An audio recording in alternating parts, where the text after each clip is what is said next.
محترم بزرگوں، دوستوں اور بھائیوں، السلام علیکم ورحمۃ اللہ وبرکاتہ۔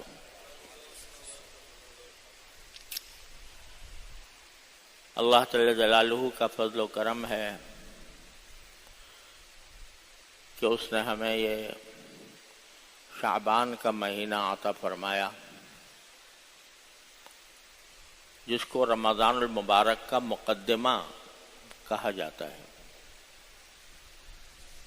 اور جیسا کہ پچھلے جمعہ میں نے عرض کیا تھا، رسول کریم سرور دو عالم صلی اللہ علیہ وسلم اس مہینے میں بکثرت روزے رکھا کرتے تھے، اور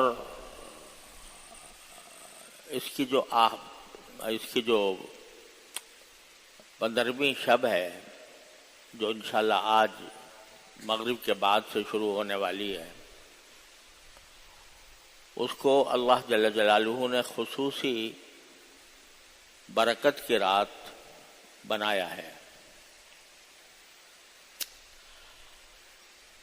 اور اس رات میں اللہ تبارک و تعالیٰ کی بارگاہ میں حاضر ہو کر زیادہ سے زیادہ عبادت کرنا، یہ بہت موجب اجر و ثواب ہے۔ اس معاملے میں ہمارے معاشرے میں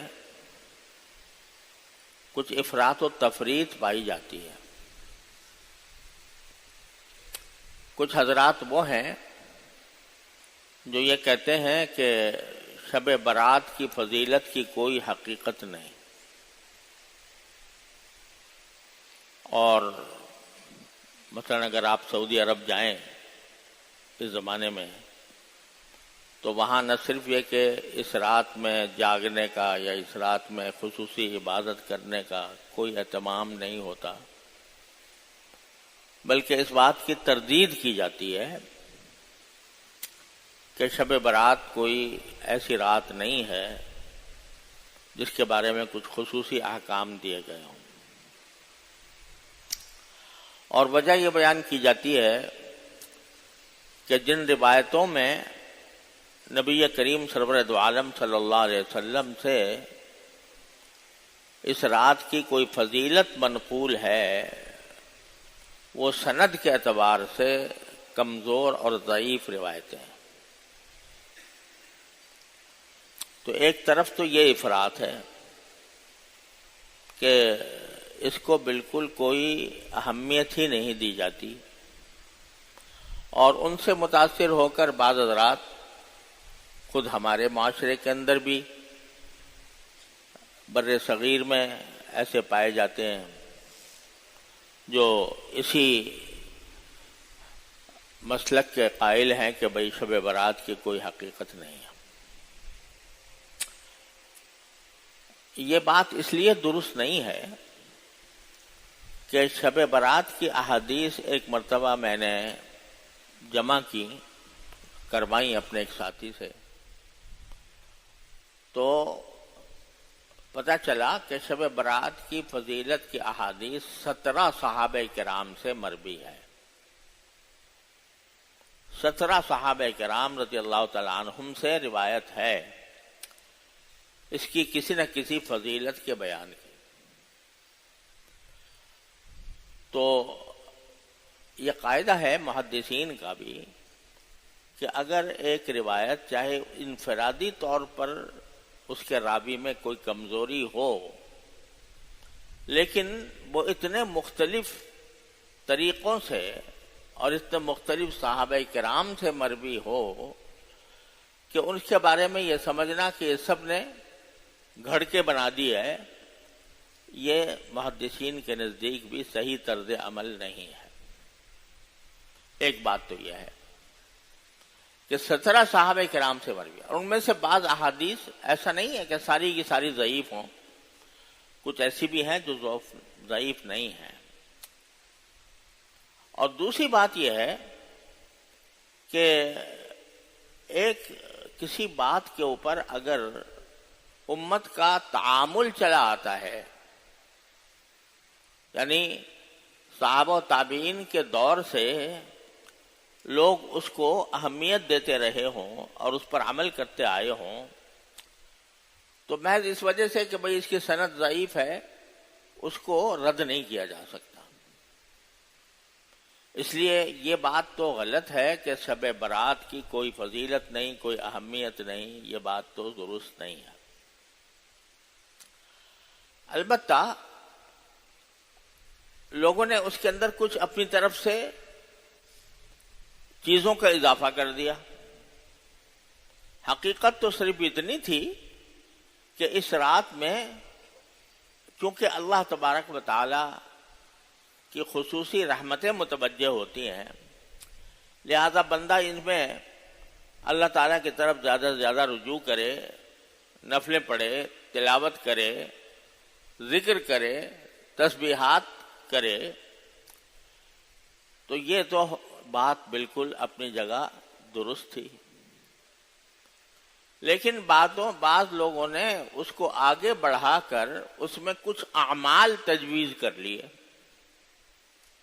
اپنی طرف سے، جو نہ قرآن میں، نہ حدیث میں، نہ صحابہ کرام کے عمل میں، نہ امت کے تعامل میں، ایسی چیزیں اپنی طرف سے بڑھا لی۔ مثلا ایک زمانے میں پہلے یہ ایک رواج ہو گیا تھا کہ اس رات میں خاص نماز پڑھی جاتی تھی، اس کا خاص طریقہ تھا، اس کی خاص رکعتیں تھیں، اور یہ کہا جاتا تھا کہ بھئی اس قسم کی نماز پڑھنی چاہیے شب برات کے اندر۔ کوئی خاص نماز اپنی طرف سے بنا کر شب برات کا اس کو لازمہ یا خاصہ قرار دے دیا گیا تھا۔ حالانکہ جیسا میں نے ابھی عرض کیا 17 احادیث ہیں شب برات کی فضیلت میں، ان میں سے کہیں بھی کسی بھی حدیث میں کسی نماز کا کوئی خاص طریقہ تجویز نہیں کیا گیا کہ بھئی اس خاص طریقے سے نماز پڑھا کرو۔ تو یہ ایک بدعت پیدا ہو گئی۔ بدعت کس کو کہتے ہیں؟ بدعت کے معنی یہ ہے کہ ایک چیز جو نہ قرآن نے حکم دیا، نہ رسول کریم صلی اللہ علیہ وسلم نے حکم دیا، نہ آپ نے اس پر عمل فرمایا، نہ صحابہ کرام نے اس پر عمل فرمایا، اور اس کو یہ سمجھے کہ یہ بھی ایک دین کا حصہ ہے، دین کا حصہ بنا کر اس کو دین میں شامل کر دیا، اس کا نام ہے بدعت۔ تو یہ جو خاص طرح کی نماز بنائی گئی یہ من گھڑت تھی، خود اپنی طرف سے بنا لی گئی تھی، اس کا کوئی ثبوت نہیں تھا۔ اور نماز بھی کہ جو نماز جو باعث اجر و فضیلت ہوتی ہے وہ ہے جو عام قاعدوں اور اصولوں کے مطابق ہو، کہ بھئی اس میں مثلا 4 رکعتیں ہوتی ہیں تو 2 رکعتوں کے بعد بیچ میں بیٹھا جائے، پھر تیسری رکعت اور چوتھی رکعت بعد میں ادا کی جائے۔ رات کی نماز میں رسول کریم صلی اللہ علیہ وسلم سے جو زیادہ واضح طور پر بات منقول ہے وہ یہ کہ 2 رکعتیں کر کے پڑھی جائیں۔ کوئی 4 پڑھ لے تو کوئی حرج بھی نہیں ہے، ناجائز بھی نہیں ہے، لیکن سنت یہ ہے کہ 2 رکعتیں کر کے پڑھے۔ اب اس نماز میں ایک لمبا سلسلہ قائم کر دیا گیا تھا، اور اس میں خاص صورتیں متعین کر دی گئی تھیں کہ بھئی فلاں رکعت میں یہ صورت پڑھو، فلاں رکعت میں یہ صورت پڑھو، وغیرہ وغیرہ۔ تو یہ سب اپنی طرف سے دین میں اضافہ کر دیا گیا، اسی کا نام بدعت ہے۔ تو ایک تو یہ بالکل لغو بات ہے اور اس کا کوئی ثبوت نہیں ہے۔ الحمدللہ اب ہمارے معاشرے میں اس کا رواج نہیں رہا، لیکن ماضی میں فقہاء کرام نے اس کا ذکر کیا ہے اور اس کی تردید بھی کی ہے۔ اسی طرح بعض لوگوں نے اس رات کے اندر کوئی خاص کھانا پکانے کو بھی ایک لازمہ سمجھ لیا کہ حلوہ ضرور پکے گا شب برات میں، اگر حلوہ نہ پکا تو شب برات ہی نہ ہوئی۔ اب اس کا کوئی دور دور کہیں اس کا تصور نہیں ہے کہ بھئی کوئی خاص قسم کا کھانا شریعت نے آپ کے لیے مصنون کر دیا ہو کہ بھئی یہ خاص قسم کا کھانا پکایا کرو یا کھایا کرو یا ایک دوسرے کو بھیجا کرو. ایسا کچھ شریعت نے کہیں بھی متعین نہیں کیا. یہاں تک کہ عید کا دن آتا ہے تو عید کے دن خوشی منانے کا حکم ہے، اور صرف اتنا ہے کہ بھئی صبح کو 3 کھجوریں نبی کریم صلی اللہ علیہ وسلم تناول فرما لیا کرتے تھے فجر کے بعد. بس یہ نہیں کہ بھئی دوپہر کو یہ پکاؤ اور رات کو یہ پکاؤ یہ کھاؤ. ایسی کوئی شریعت نے ہم پر پابندی عائد نہیں کی. تو اپنی طرف سے یہ بنا لیا گیا، اور بنا کر اس کو شب برات کی ایک سنت قرار دے دیا گیا کہ شب برات کا ایک لازمی حصہ ہے، شب برات کی لازمی سنت ہے کہ حلوہ پکایا جائے، اور وہ اس کو بھیج رہا ہے وہ اس کو بھیج رہا ہے، تبادلہ ہو رہا ہے حلووں کا.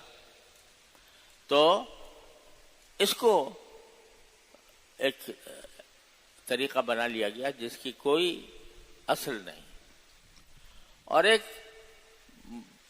لوگوں میں یہ بھی مشہور کر دیا گیا فضول، جس کی کوئی اصل بھی نہیں ہے. مشہور یہ کر دیا گیا کہ نبی کریم سرور عالم صلی اللہ علیہ وسلم کا دندان مبارک شہید ہوا تھا تو اس موقع پر آپ کو نرم غذا کھانے کی ضرورت تھی، لہذا حلوہ آپ نے تناول فرمایا تھا. اب اس کا کوئی جڑ بنیاد نہیں ہے اس بات کی. غزوہ احد مبارک میں غزوہ احد میں دندان مبارک شہید ہوا تھا تو وہ اس کا کوئی تعلق شب برات سے نہیں ہے، اور یہ بھی کہیں منقول نہیں کہ اس وقت میں آپ نے کوئی خاص نرم غذا استعمال فرمائی تھی. ہوگی کہ ہو سکتا ہے فرمائی ہو، لیکن کوئی ذکر اس کا نہیں آتا. تو ایسی فضول جھوٹ موٹ روایتیں گھڑ کر کسی چیز کو معمول بنانا یہ بھی شریعت کے مزاج کے خلاف ہے، اس کی بھی کوئی اثر نہیں. اور اس سے بھی بدتر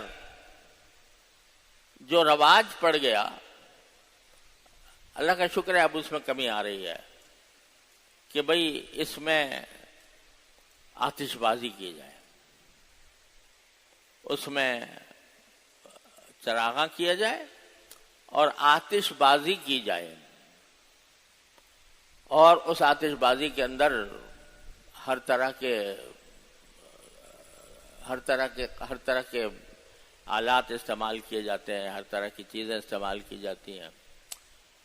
پہلے تو اس کا بہت زیادہ رواج تھا، اور آپ لوگوں کی تو یاد نہیں ہوگا، ہم نے اپنے نوجوانی میں دیکھا تھا کہ جو یہ ہمارا صدر میں جو بوہری بازار ہے وہ پورا کا پورا جل کر راکھ ہو گیا تھا اس رسم بد کی وجہ سے کہ آتش بازی کی جاتی تھی. اور آتش بازی کے اندر ظاہر ہے کہیں نہ کہیں کوئی آگ کا کوئی ٹکڑا، آگ کا کوئی انگارہ، کوئی چنگاری کہیں جا کر لگ گئی، اس سے آگ بھڑک اٹھی تو بہت بڑا المیہ پیش آیا تھا، پورا بازار کا بازار جل گیا تھا.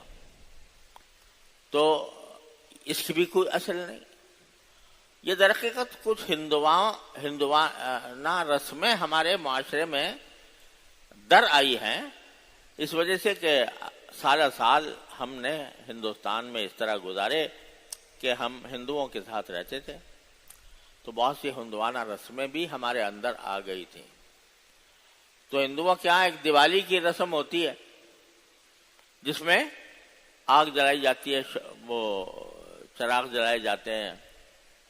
تو اسی سے شاید متاثر ہو کر مسلمانوں نے کہا چلو ہم بھی یہ کام کرنا شروع کر دیں.